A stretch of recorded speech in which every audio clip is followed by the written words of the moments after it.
So we decided to become a Rune Master. What a hard choice, bro. But today I will show you a great Rune Master build that is really easy to play, and I will explain how to play it, how to build it, what skills you need, and what to do.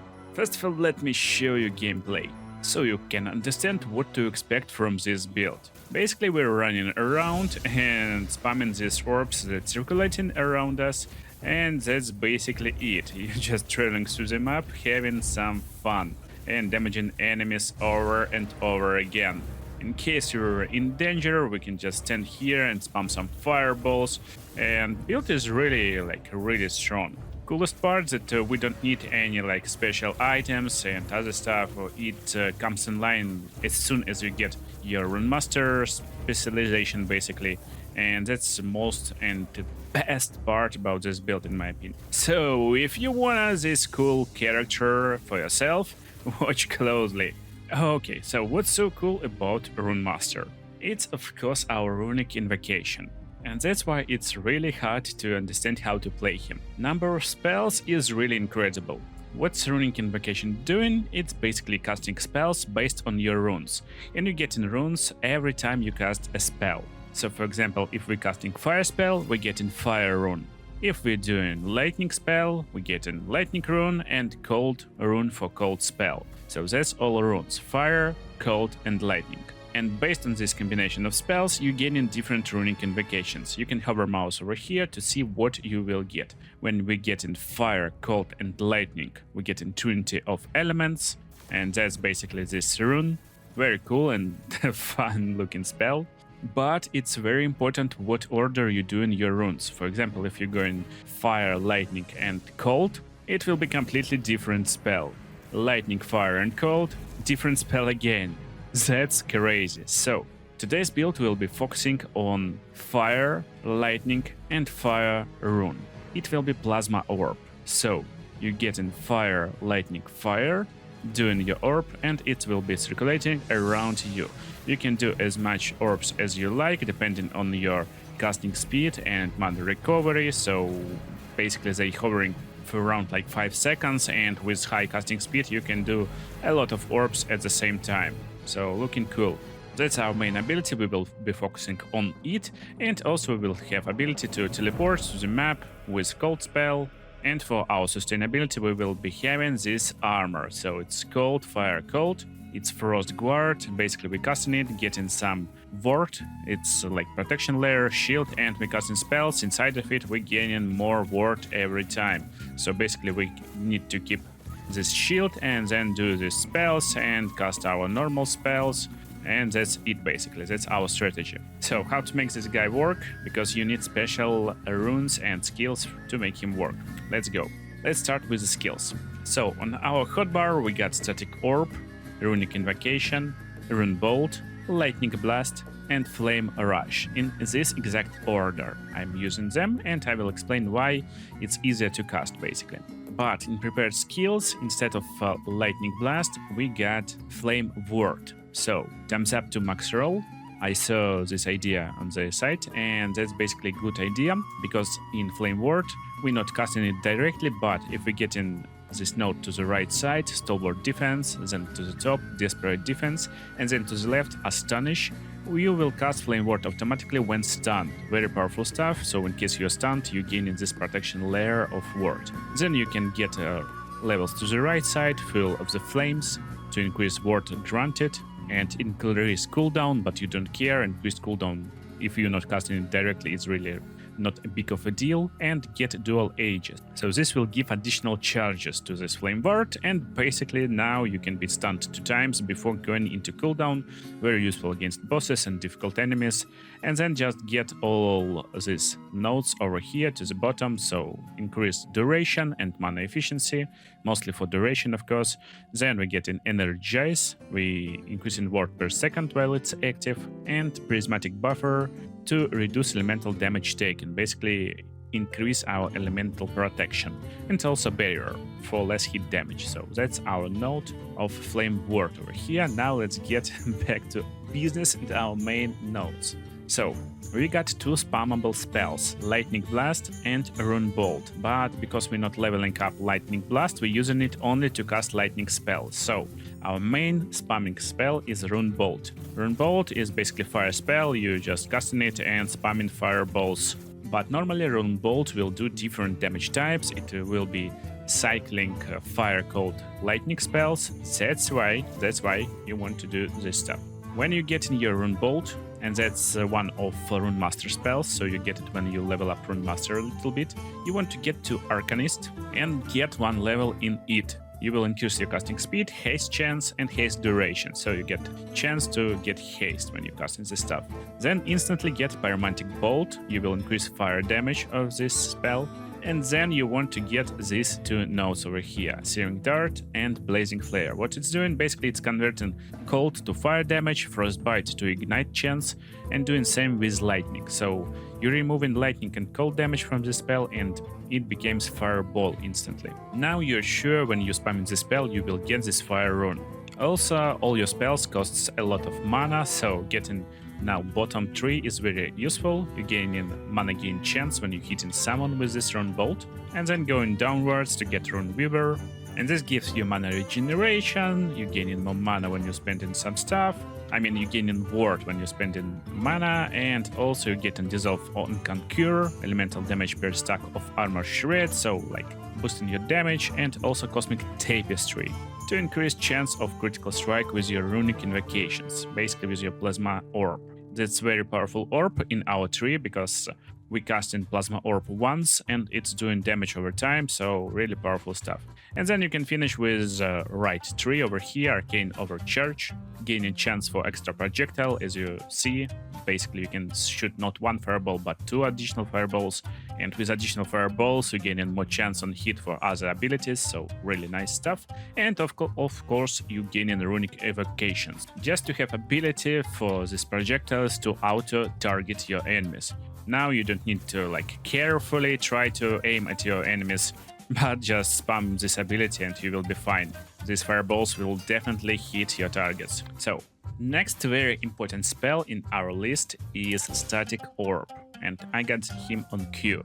It will be lightning spell. So now again we got same idea over here. We want to instantly go to the left side, get Shocking Conduit to increase shock chance, but mostly we're getting it to go to the Insidious Focus.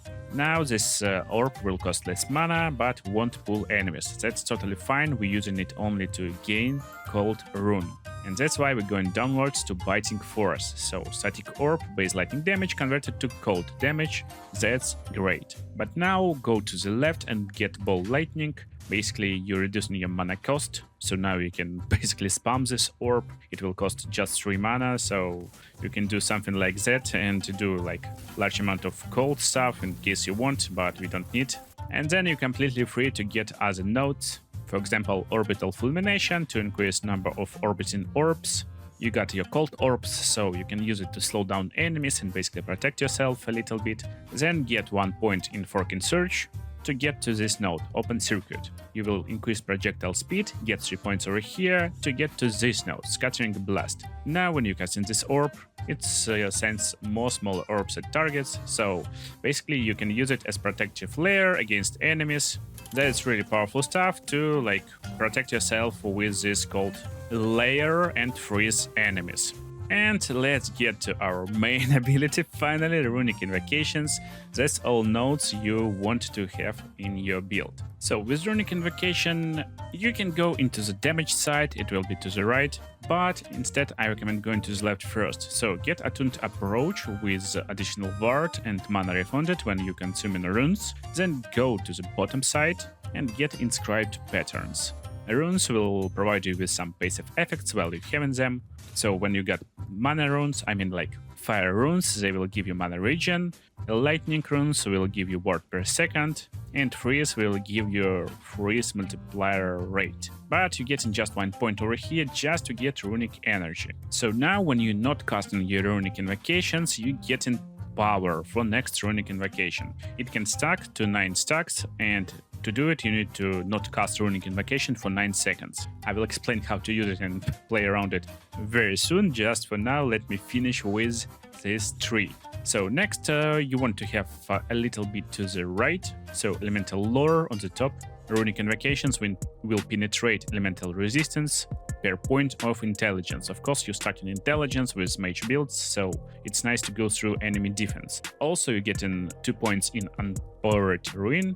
Runic invocation will deal more damage per every consumed rune, because you can cast them even with 1 rune. So let me show you. You can cast like 1 fire and then use runic invocation. So for builds that's using, for example, Twin Embers, this build won't work. This 3 won't work because you're using only 1 rune.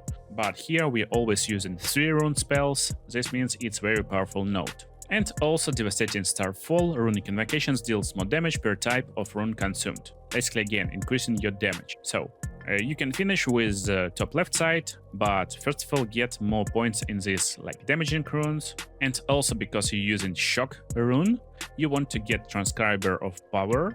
After casting rune in invocation, you gain additional spell damage. So that's nice buff for more damage. And also you want to have this Word of Lagoon. You gain in shock chance and critical strike chance when you're casting spells with at least 1 lightning rune. And basically you're finishing with Rune Slinger and Word of Rahich on top, because again you're casting fire spells, so basically lightning runes and fire runes over here. And our last spell for traveling through the map, basically that's our tree. Go to the bottom and left side first. First of all, get Fury Overload. When you're using the stuff, you gain in Frenzy for short duration, then 1 point in Lunar Protection, and get all nodes over here. Energy Equivalence. You changing this damage type from fire to lightning. Now you will cast Static Orb in opposite direction when you're using this stuff, and also Snowballing, converting lightning to cold damage, and also Branding Cold. So now your fire traversal spell becoming cold, and that's very good because cold spell is very nice for protection. Most of the time you will run through the monoliths with this to like travel faster, but sometimes against strong enemies you need some protection, so ability to freeze them with like teleport at the same time is really powerful stuff. And then get these nodes. You can go to the top, get Runic Eclipse, reduce damage taken, increase buff duration with Celestial Guidance, and also Blazing Flags, increase mana efficiency and reduce cooldown. So that's like powerful stuff. And of course don't forget to get few like points over here. Solar Rush will increase speed and range that you travel. I like 3 points over here. Right now, as you can see, I get level 16 in all nodes, so can't level up further, but that's all nodes you need. And Smolder and Burn, Flame Rush now applies fire resistance shred on enemies, but instead it will be converted to lightning shred chance. So basically when we're going through the enemies, they will be vulnerable to lightning, and we're doing this plasma orb and it's doing lightning damage. So that's really crazy and nice combination. So how to play this stuff, basically what you want to do. We get just 2 combinations. You don't need to remember a lot of stuff. So let me show you full combination list, how to play it, and then we will go to the passives, how to basically finish this build.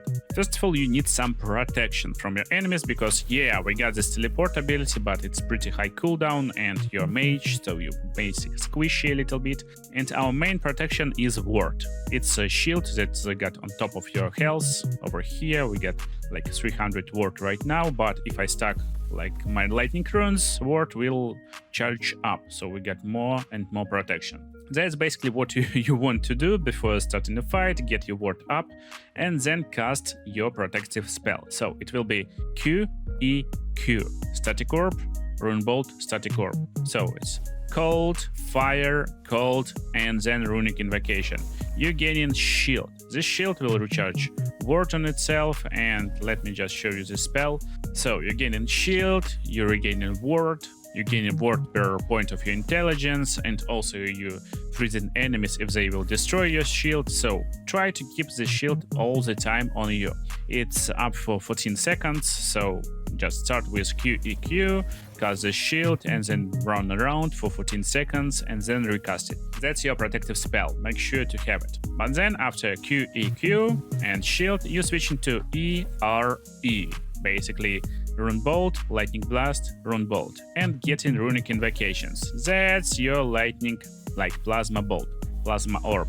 And basically you got 2 strategies with it. You can do QEQ and shield, or ER E and then the plasma orb, and then just run around doing nothing by like doing some flame rush, maybe casting some fireballs, getting your runic energy up to 9 stacks, and then just rinse and repeat. So do this stuff and this stuff again.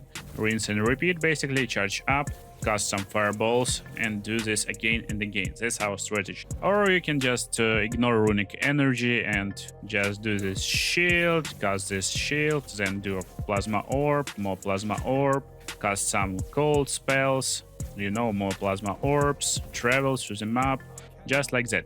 So really fun and interesting play style. At least you need to press some buttons and not just hold one button all the game. And let's go with passive tree. So passive tree is easy. In mage we want to have just 20 points, and we get in 1 point in scholar at the end. You don't need it initially. You want to have as high intelligence as possible, so getting all points in intelligence in bottom arcanist is really important stuff. Also gaining some resistances. Then you get in your reactive ward, just 1 point in it, and you will be able to get Mage Flurry. So Mage Flurry, get all points in here, all 5 points. It will increase your casting speed, and you need this increased casting speed. And also 5 points in Warden for ward retention buff. So that's 20 points, really nice and useful for our build. Then you will unlock Runemaster, but instead of going to Runemaster as fast as possible, you want to spend at least 5 points in Sorcerer. So as Sorcerer, you gain an Arcane Momentum over here, 5 points, and you will unlock Static Orb, one of our really important spells. Then you forget about Sorcerer Tree, and basically at the end you can get some points in Essence of Celerity. So this Essence increasing your spell damage with Arcane Momentum stacks and increasing Arcane Momentum duration. And basically every time you cast a spell, you gain these stacks, and you cast a lot of spells. So that's why it's really powerful stuff to increase your casting speed and also spell damage. Now let's get back to Runemaster. So it will be 20 points in Mage, then 5 points in Sorcerer, and then Runemaster. Runemaster is pretty like all over the place, but again we can start with the top to gain more damage, and we get in this damage by increasing our casting speed. Also we get in more mana, so get 6 points over here. Then we continue this node with plus intelligence, and also ward gain on direct spell cast. Again, every spell cast is direct spell cast in our arsenal, and basically this means we can cast spells like Rune Bolt that will cost 0 mana, and this will regain you ward. Really like super powerful stuff, and will help you go through the campaign really easily. Next, you get in 6 points over here, intelligence with a catalyst. While you're using catalyst, you gain an additional intelligence. That's why for this build you want to have catalyst, and catalyst is item in your offhand. As your main weapon you will use wand, and with inscribed instruments it will increase your critical strike multiplier, so damage will be really insane. Then you should go downwards to get more damage to bosses and rares. It's really important to note over here, because our main spell is basically area of damage spell. It's running around you, so it's not constant damage, and dealing more damage to bosses with the spell is really important stuff. Then get 8 points over here to gain more intelligence, and also activate passive over here, so you will gain cooldown recovery speed per 4 points of your intelligence. Then you can have a little bit of points in these rune words, basically giving you some chances to gain buff when you deal different rune types, and you gain in these rune types, so just 1 point in each will be enough. And also gain some points in Jagged Wheel, at least 4, you can go to 5, so you gain a ward on crit. Again, it's very nice for you to constantly have ward on you, but also with 4 points you gain in crit multiplier per every 100 ward versus bosses, so it will increase your power against bosses, really powerful stuff. And also get 7 points in Celestial Doom. It will increase your spell damage, but also with 7 points you activate your passive. Again, you will increase damage to bosses. So that's our main damaging part over here, and also you want to have some protective part with additional health and less damage taken from ignited, shocked or chilled enemies. You basically ignite, shock or chill enemies all over the place, so you will take less damage from them. And also this bottom part, 5 points in Rune Ward Cataclysm, When you critically strike enemy, you gain Cataclysm for 6 seconds, which grants you more damage. So really powerful stuff. I wouldn't go into this rune like at first when you're just leveling up, but you can finish with it later. Also 1 point in Never Late just to get to this rune of Dilation, and after traversal you will gain more casting speed and movement speed and get more points in here. I don't have full points right now, but basically every time you travel you gain a buff for more casting speed and movement speed. Really powerful stuff to travel through the map and clear monoliths faster. And that's my Runemaster build. I hope you enjoyed this video and you will have some fun playing this build. Make sure to drop a like and subscribe to help algorithm, and see you in the next videos.